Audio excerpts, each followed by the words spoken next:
नमस्कार, आप सभी दर्शकों का खेत खलियान कार्यक्रम में स्वागत है। दर्शकों, इस समय बाढ़ोपरांत बिहार में कृषि कार्य करने में किसान भाई लगे हुए हैं। अतिवृष्टि के कारण, बाढ़ के कारण कई ऐसे फसल हैं जिनका अभी पूर्णतः नष्ट हो चुके हैं और किसान बेहाल हैं। ऐसी स्थिति में कृषि विभाग की ओर सारे किसान टकटकी लगाए बैठे हैं कि कौन सी योजनाएं हैं जो उनके लिए लाभकारी हो सकता है, उनको लाभ पहुंचा सकता है। हमारे साथ हैं राम प्रकाश साहनी, संयुक्त निदेशक शस्य तिरहुत प्रमंडल मुजफ्फरपुर। सबसे पहले स्वागत है सर आपका इस कार्यक्रम में। किसान भाई इस समय जब बाढ़ और अतिवृष्टि के कारण उनकी फसलें तमाम तरह की नष्ट हो चुकी हैं या बर्बाद हो चुकी हैं, ऐसी स्थिति में कृषि विभाग की योजनाओं की ओर वो लगातार टकटकी लगाए बैठे हैं कि कुछ क्षतिपूर्ति राशि उनको मिले। तो बाढ़ के उपरांत अब पानी धीरे धीरे निकल रहा है, जिन खेतों में पानी चढ़ा था उतर रहा है। तो कौन सी योजनाएं हैं किसानों के लिए जिसका वो लाभ ले सकते हैं आगामी आने वाले मौसम में या इस समय, इसके बारे में बताइए। सर्वप्रथम मैं आपको बता देना चाहता हूं कि राज्य सरकार द्वारा किसानों के लिए कृषि विभाग की बहुत सी योजनाएं चलाई जा रही है, जिसमें अभी वर्तमान में अतिवृष्टि और बाढ़ से हमारे किसान भाइयों का फसल बहुत ही क्षति हुआ है, उसका आकलन किया गया है और आकलन रिपोर्ट सभी जिलों से मंगा करके भेजा गया है और राज्य सरकार इस पर निर्णय कर रही है और वो बहुत जल्द ही इस पर निर्णय होगा। फिर भी अभी पानी बहुत जगह, बहुत ज़िलों में ऐसा है कि अभी भी बाढ़ और जो वर्षा के पानी है अभी भी लगे हुए हैं। फिर सरकार द्वारा ये निर्देशित किया गया है कि उसका एक्चुअल आकलन कर लिया जाए कि कितनी क्षति हुई है, ताकि कोई भी किसान छूटे नहीं और उनको निश्चित रूप से जो क्षति हुआ उसका मुआवजा मिल सके।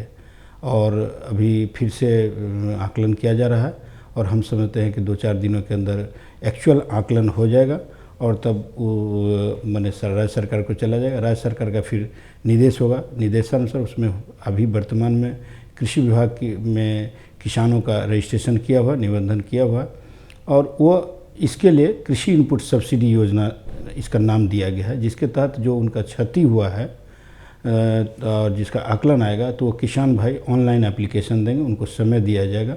ऑनलाइन एप्लीकेशन देने के बाद उनका जो क्षति हुआ उसके अनुसार वहाँ हमारे कृषि समन्वय किसान सलाहकार उसकी जांच करेंगे। फिर हमारे प्रखंड कृषि पदाधिकारी जांच करके जिला कृषि पदाधिकारी को देंगे और जिला कृषि पदाधिकारी के माध्यम से फिर वह राज्य सरकार को जाएगा और राज्य सरकार के द्वारा सभी किसानों को, जो सही किसान होंगे जिनका एक्चुअल क्षति हुआ है, राज्य सरकार द्वारा उनके किसान भाइयों के खाते में जो राशि प्रावधानित होगी वो राशि उनको उनके डीबीटी के माध्यम से उनके खाते में चली जाएगी। किसान को दौड़ने की कोई आवश्यकता नहीं है। मैं किसान भाइयों से अनुरोध करना चाहता हूं कि कहीं भी ज़्यादा दौड़ नहीं कर लगावे, क्योंकि ऑनलाइन एप्लीकेशन डाल देने के बाद आपका जो सही रहेगा तो वह निश्चित रूप से आपको मिलेगा। ऐसा राज्य सरकार का डायरेक्शन है। सानी साहब, इस समय जब बाढ़ के कारण फसल की क्षति हुई है किसानों का, तो कई ऐसे किसान हैं जिन्होंने अभी तक कृषि विभाग के द्वारा जो इनपुट सब्सिडी दी जाती है उसके बारे में जानकारी नहीं है।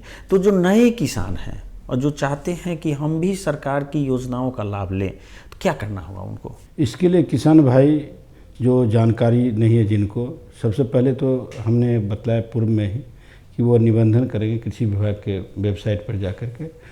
वो जानकार नहीं है तो दिक्कत होती है, तो वहाँ उनके गाँव के आसपास में एक वसुधा केंद्र है, जहाँ जा कर के पूछ करके जाएंगे वसुधा केंद्र में। वहाँ जाएंगे तो वहाँ वसुधा केंद्र में ऐसी सुविधा है उनको, किसान भाइयों के लिए, वो रजिस्ट्रेशन करा देंगे और एप्लीकेशन भी डालना होगा कृषि इनपुट सब्सिडी का। तो उसके लिए भी रजिस्ट्रेशन के बाद, रजिस्ट्रेशन नंबर जब प्राप्त हो जाएगा तो उसके बाद वह कृषि इनपुट सब्सिडी के लिए वो एप्लीकेशन भी डाल देंगे। और दूसरी बात है कि इसके लिए किसान सलाहकार और कृषि समन्वयक से भी सहायता ले सकते हैं। उनको जानकारी के लिए उनके पंचायत में कृषि सलाहकार पोस्टेड है, कृषि समन्वयक हैं। और ज़्यादा दिक्कत हो तो उनका एक कॉल सेंटर है पटना में, जिसका नंबर है 1800 180 और 1551, तो उनसे भी बात करके कर सकते हैं। ब्लॉक में प्रखंड कृषि पदाधिकारी हैं, उनसे भी जानकारी प्राप्त कर सकते हैं। जिला में जिला कृषि पदाधिकारी। लेकिन किसान भाई मेनली कृषि किसान सलाहकार और कृषि समन्वय जो उनके पंचायत में है, उसके लिए पंचायत कार्यालय भी खोला गया है। वो बैठे रहते हैं, तो वहाँ वो ज़्यादा उनको सुविधा मिल जाएगी, कहीं जाने की ज़रूरत नहीं पड़ेगी और बसुधा केंद्र से जा कर के ऑनलाइन अपने रजिस्ट्रेशन कराएंगे और उनको एप्लीकेशन भी डालेंगे। सनी साहब, खेती जो करते हैं तो दो तरह के किसानों हैं। गांव में जब भी हम जाते हैं तो देखते हैं कि दो तरह के किसान हैं। एक तो वो किसान हैं जिनके पास अपनी भूमि है, उस भूमि पर खेती करते हैं, और कुछ ऐसे किसान हैं जिनके पास भूमि नहीं है, वो भूमिहीन है, लेकिन जिनकी भूमि है उनकी भूमि को बटाई पे या वार्षिक रूप से रेंट दे करके उस पर खेती करते हैं। तो जो ज़मीन वाले हैं वो तो लाभ ले लेते हैं, लेकिन जिनके पास ज़मीन नहीं है लेकिन एक्चुअल वही खेतिहर हैं, तो उनको इसका कैसे लाभ मिलेगा? अभी एक्चुअल आप जानते ही हैं कि किसान जो खेती करते हैं एक्चुअल किसान वही हैं। राज्य सरकार द्वारा, खास करके माननीय मुख्यमंत्री जी द्वारा बार बार दोहराया गया है कि जो गैर रैयत हैं, जिनका ज़मीन नहीं है और बटाईगिरी जो करते हैं, वो भी किसान माने जाएंगे। तो उनको भी सुविधा इस प्रकार का दिया गया है कि वो भी एप्लीकेशन डाल करके और वो उसका लाभ किसी भी योजना, कृषि विभाग की सभी योजना का लाभ वो ले सकते हैं। अपना वो आधार कार्ड दे देंगे, बैंक अकाउंट दे देंगे, उनको मिल जाएगा। किसान की श्रेणी में उनको माना गया है राज्य सरकार द्वारा। पहले नहीं ऐसा होता था, लेकिन वर्तमान में हमारे माननीय मुख्यमंत्री जी का बहुत बड़ा ये रहा और बार बार जो राज्य स्तर पर निर्णय होता है, कोई भी योजना की जब समीक्षा होती है तो उनके द्वारा स्पष्ट कहा जाता है कि गैर रैयत जो है वो भी किसान हैं, इसलिए उनको सुविधा असुविधा होने की बात नहीं है और प्रक्रिया वही रहेगी जो रैयत किसानों के लिए है। उसमें कोई ये नहीं है कि उनके लिए सुविधा नहीं है, इनके लिए नहीं है। तो रैयत और गैर रैयत दोनों के लिए सुविधा है। अभी के समय में जैसे कि जल जहाँ ऊंची भूमि है वहाँ से जल की निकासी हो रही है, धीरे धीरे देख रहे हैं कई ऐसे क्षेत्र हैं जहाँ पे अब वो खेत खाली हो रहा है। तो खाली खेतों में और रबी के मौसम आने में अभी 2-3 महीने का समय है, तो ऐसी स्थिति में क्या कृषि विभाग की कोई ऐसी योजनाएं हैं कि जो खेत से पानी उतर रहा हो, खेत सूख रहा हो तो पड़ती नहीं रहे बल्कि उसमें कोई ना कोई फसल लगे, इसके लिए कोई योजनाएं हैं तो किसान भाइयों को बताया जाए? हाँ, बहुत अच्छा आपने प्रश्न किया है। ये है जिनके खेत से पानी निकल रहा है, रिसीड कर रहा है पानी और ज़मीन खाली पड़ा हुआ है, चूँकि अब उनकी क्षति भी हुई है, तो इसके लिए सरकार ने एक कंटीजेंट प्लान चलाया है। कंटीजेंट प्लान में जिस ज़िले में, जिस गांव में जिस चीज़ की ज़रूरत होगी रबी मौसम के पहले, जैसे सितंबर में सितंबर अरहर लगा सकते हैं, उनको बीज उपलब्ध कराया जाएगा।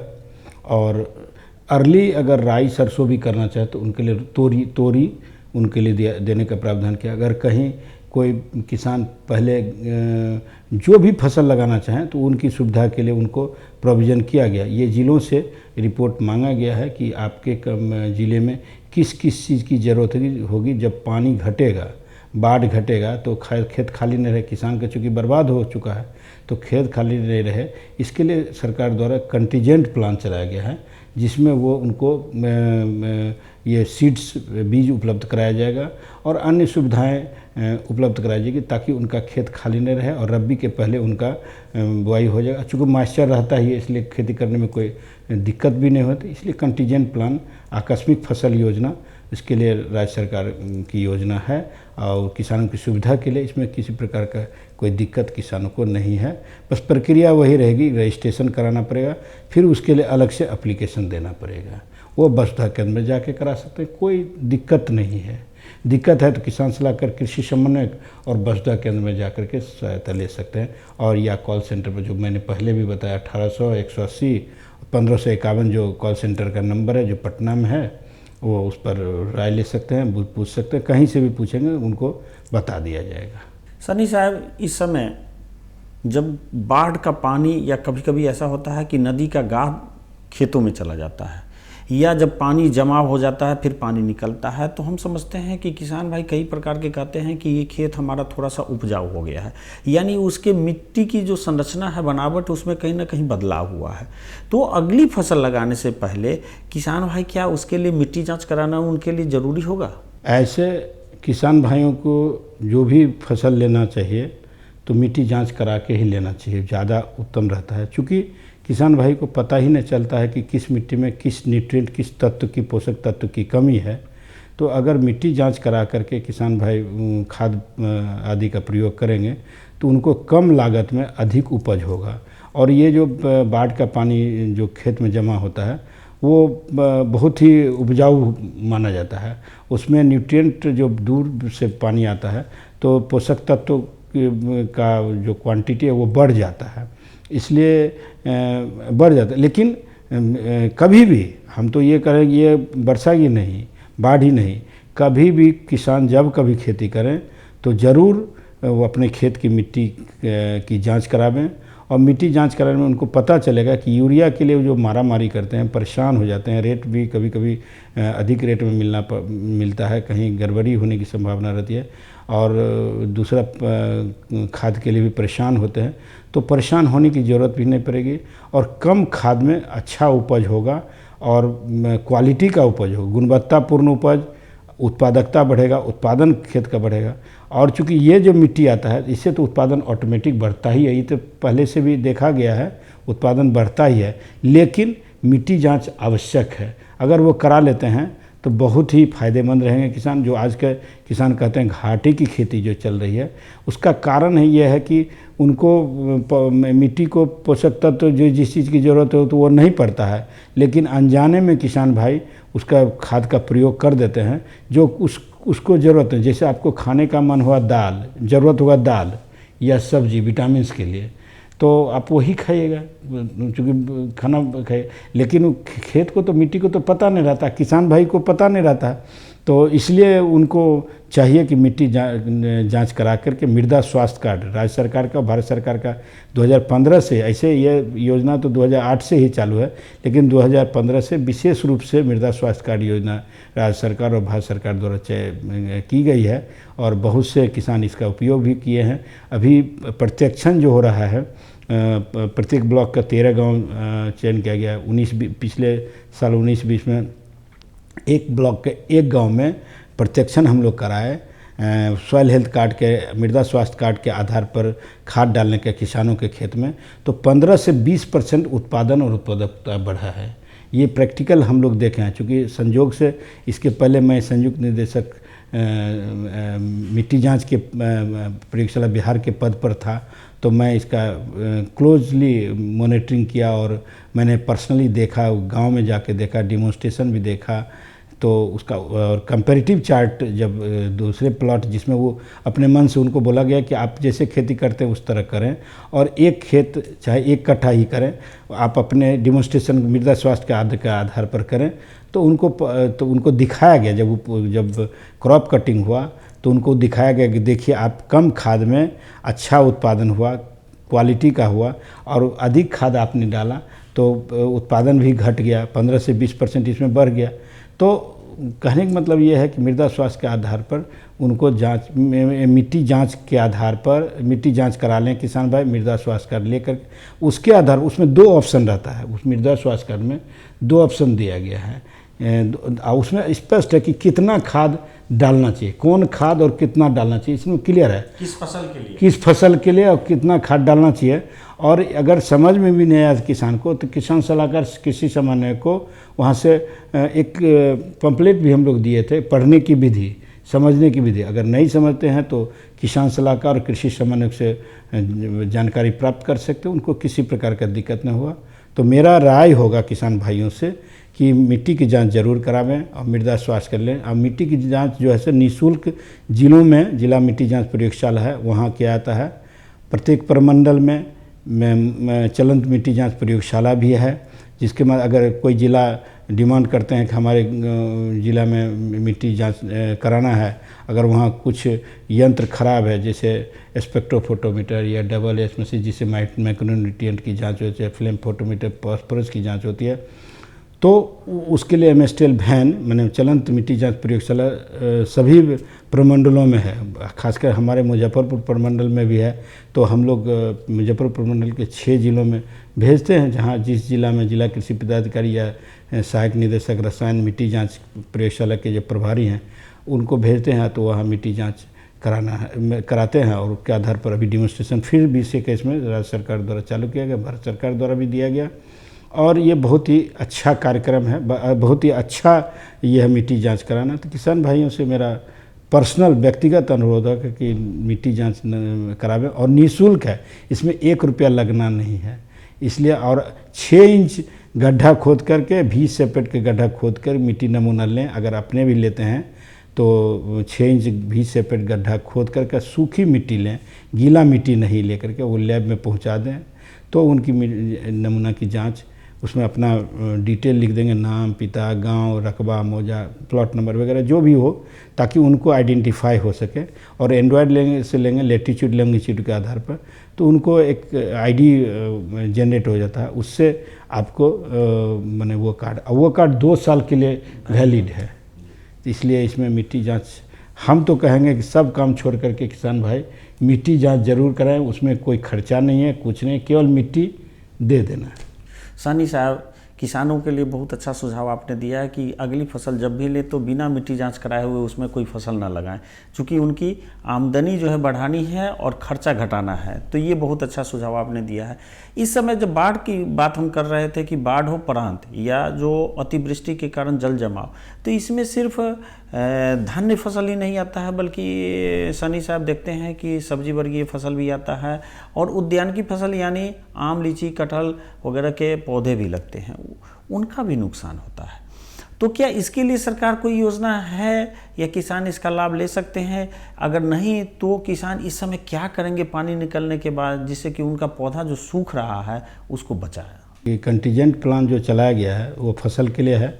और जहाँ तक बागवानी फसल जैसे आम, लीची में के खेतों में भी, बगीचों में पानी लग गया है, उससे फसल का नुकसान हुआ है, तो फसल निकलने के बाद हॉर्टिकल्चर डिपार्टमेंट द्वारा, मैंने राज्य सरकार के द्वारा उनको इंटरक्रॉपिंग की व्यवस्था भी की गई है। मतलब वो अपने खेत में ओल, हल्दी, अदरक वो लगा सकते हैं। उनके लिए अभी राज्य सरकार से योजना पिछले साल भी स्वीकृत की गई, इस साल भी स्वीकृति के प्रत्याशा में चल रहा है और वो होगा।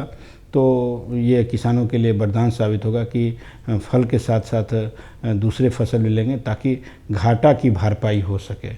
इसलिए वो उसके लिए भी, और साथ साथ अगर मतलब ओल, हल्दी, अदरक नहीं लगाते हैं तो दूसरा फसल भी वो मैंने लगा सकते हैं। वो अपने खेत में चाहे जो भी लगावें, उसको जोतना केवल पड़ेगा। किसान भाई जनरली ऑर्चर्ड जो होता है, जो उद्यानी पेड़ पौधे वाले बगीचे होते हैं, वो जनरली जोतते नहीं हैं। तो बीच में शुरू में 10 से 11 में योजनाएं राज्य सरकार द्वारा वो खेत की जुताई की गई थी, उसका बाज़ाब्ते 2 मीटर तक का उसको पौधा के बचाव के लिए ये रंगाई की गई थी, रंगाई पोताई की गई थी, ताकि कीड़ा मकोड़ा से भी बचा जा सके। और उनकी खेत जो किसान नहीं जुताई करते, जुताई करने से उद्यानी फसल भी बढ़ते हैं। तो ओल, हल्दी, अदरक तो है ही, अन्य फसल भी जैसे अगर सितंबर अरहर लगा सकते हैं या कुछ भी लगा सकते हैं। आजकल तो देखते हैं कि अब जितने और चाहे नया जो लगाए हैं पौधे, उसमें तो गेहूं की खेती, धान की खेती, गेहूं की खेती खासकर रबी में गेहूं काफ़ी लगाया गया है। इसलिए किसान जो सुविधा हो, और विशेष जानकारी के लिए उनको राज्य सरकार द्वारा योजनाएं जो चला रही, किसान सलाहकार और कृषि समन्वयक से वो राय लेकर के, उनको पता रहता है कृषि सलाहकार और कृषि समन्वयक को, और राज्य सरकार द्वारा भी आत्मा के माध्यम से प्रचारित करते हैं कि कौन कौन योजना, पेपर के माध्यम से प्रचारित करती है कि कौन कौन योजना चल रहा है। तो उनको जानकारी लेकर के अपना सुविधा के अनुसार जैसा चाहें तो कर सकते हैं।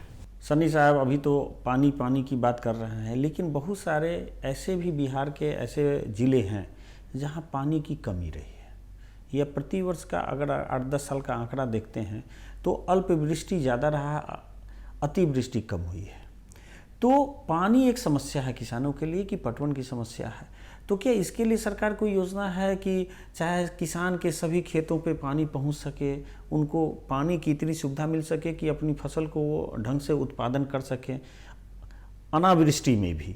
तो इसके लिए कोई योजना है सरकार की या योजना आने वाली है? तो ज़रा इसके बारे में बताया जाए। ऐसा है कि अनावृष्टि में योजनाएं भी है राज्य सरकार द्वारा। जैसे साउथ बिहार में रेनफेड एरिया डेवलपमेंट एक योजना है, वर्षाश्रित क्षेत्र, वर्षा पर निर्भर क्षेत्र, वो योजना है जिसके माध्यम से उसमें हम लोग फसल में चाहे हॉर्टिकल्चर क्रॉप के लिए या गाय लाइव स्टॉक के लिए हम लोग उनको एग्रो फॉरेस्ट्री के लिए हम लोग सुविधा देते हैं। इवन उसमें वैल्यू एडिशन भी करते हैं, मूल्य संवर्धन भी करते हैं। जैसे मधुमक्खी पालन करे, मछली पालन करे, या बी क्या साइलेज यूनिट बनावे या गोडाउन बनावे, तो उसके लिए सरकार द्वारा एक योजना चलाई जा रही है जो कि अभी वर्तमान में भारत सरकार की योजना है, सेंट्रली स्पॉन्सर्ड स्कीम है, वो साउथ बिहार में चला है वर्तमान में। और यहाँ राज्य सभी जिलों के लिए जहाँ तक बात है तो अभी हर खेत की को पानी सर्वे का कार्य चल रहा है। अभी सरकार द्वारा 15 अगस्त को अनाउंस किया गया था कि हम किसानों को सभी खेतों में पानी पहुंचाएंगे, सिंचाई सुविधा देंगे। उसके लिए कृषि विभाग को नोडल विभाग बनाया गया है और उसमें हर खेत को पानी सर्वे कार्य प्लॉट वाइज सर्वे किया जा रहा है। तो वो सर्वे हम समझते हैं कि 15 सितंबर तो कंप्लीट हो जाएगा। जो ही सर्वे कंप्लीट हो जाएगा तो तुरंत हमको लगता है कि 30 सितंबर तक वो फिर ये योजना स्वीकृत हो जाएगी। और जो भी सर्वे में जो असिंचित क्षेत्र है, जो किसान के द्वारा पूछा जा रहा है कि आपका सिंचित क्षेत्र में किस चीज़ की सुविधा दी जाए ताकि आपका खेत सिंचित हो सके, तो वो उसके अनुसार एक योजना बनेगी और वह उसका तुरंत स्वीकृति होगा और हर खेत को पानी मिलना शुरू हो जाएगा। दूसरी बात है कि माइक्रो इरिगेशन भी वर्तमान हॉर्टिकल्चर क्रॉप द्वारा आप जानते हैं बहुत शुरू से ही माइक्रो सूक्ष्म सिंचाई योजना चल रही है, जिसको माइक्रो इरिगेशन, उसमें किसानों को स्प्रिंकलर या ड्रिप या रेनगन दिया जा रहा है कि कहीं कहीं मैंने मान लिया कि कम पानी है तो कम पानी के लिए ही ये जरूरी है। खास करके ऐसे ये सूक्ष्म सिंचाई ऑर्चर्ड के लिए होता है, जो बागवानी वाला फसल है, बगीचा वगैरह है, उसमें ये लगाया जाता है। लेकिन आजकल स्प्रिंकलर तो सभी जगह लग गया है कि चारों तरफ पानी देता है।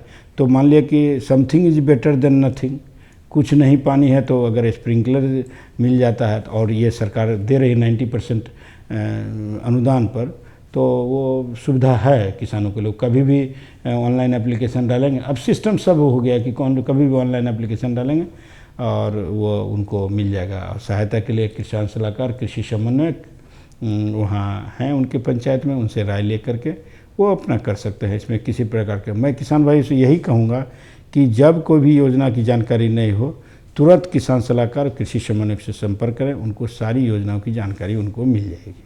सानी साहब, बाढ़ोपरांत किसान भाई जब खेती करने की बात, तो आने वाला जो मौसम है वो रबी का मौसम है और पूंजी के अभाव में किसान भाई, वैसे तो सरकार के द्वारा प्रधानमंत्री किसान योजना का लाभ किसानों को 6,000 रुपये प्रति वर्ष मिल रहा है, फिर भी लगता है कि कहीं और कुछ न कुछ उसको आवश्यकता है। जैसे कि बीज अगर वो खरीदना चाहें, गेहूं का बीज, तो बीज के समय में देखते हैं काफ़ी आवाधापी और काफ़ी महंगा बीज मिलता है। तो क्या बिहार सरकार, राज्य सरकार, कृषि विभाग किसानों के लिए बीज की भी व्यवस्था कर सकती है? चूँकि आने वाले रबी में उनको बीज की आवश्यकता होगी। ये फसल चूँकि धान का करीब करीब जिन क्षेत्रों में बाढ़ आया है, नुकसान हो चुका है, तो इसके बारे में बताइए। हाँ, ऐसा है कि बहुत अच्छा प्रश्न आपने किया है कि और किसान भाइयों के लिए रबी का मौसम बस जस्ट अब स्टार्ट होने वाला है। तो ऐसा है, उसमें अभी राज्य सरकार द्वारा बहुत ही अच्छा स्कीम, बीज तो प्रत्येक साल बढ़ता है और मतलब 1 अगस्त से 15 जुलाई से पहले 15 अगस्त तक किसान रबी बीज प्राप्ति के लिए किसान भाइयों से हम लोग ऑनलाइन एप्लीकेशन लेना शुरू कर दिए थे। मैंने राज्य सरकार द्वारा शुरू कर दी थी 15 जुलाई से 15 अगस्त तक की ऑनलाइन एप्लीकेशन। जो भी किसान रबी में बीज लेना चाहते हैं अनुदानित दर पर बीज, तो उनको 15 जुलाई से 15 अगस्त तक वही ऑनलाइन एप्लीकेशन वसुधा केंद्र या अन्य के माध्यम से ऑनलाइन एप्लीकेशन डालेंगे। फिर बाद में 15 अगस्त के बाद वो 20 अगस्त हो गया, फिर 20 से 31 अगस्त हो गया। तो अब डेडलाइन ख़त्म हो गया। तो जितने अभी किसान भाई आवेदन दिए हैं तो उनको सबको अभी जांच होगा अभी, और जांच होने के बाद वो जब सत्य पाया जाएगा, सही पाया जाएगा, जो भी कागज़ में किसी प्रकार की कमी नहीं पाई जाएगी और उसमें नॉमिनल रूप में जांच हो, कोई ऐसा नहीं है। क्योंकि बीज किसान को लगाना है और सरकार तैयार भी है देने के लिए, तो ये किसान भाई उनको अवेल करेंगे और उनको बीज निश्चित रूप से, जो भी किसान एप्लीकेशन दिए हैं उनको निश्चित रूप से बीज मिलेगा।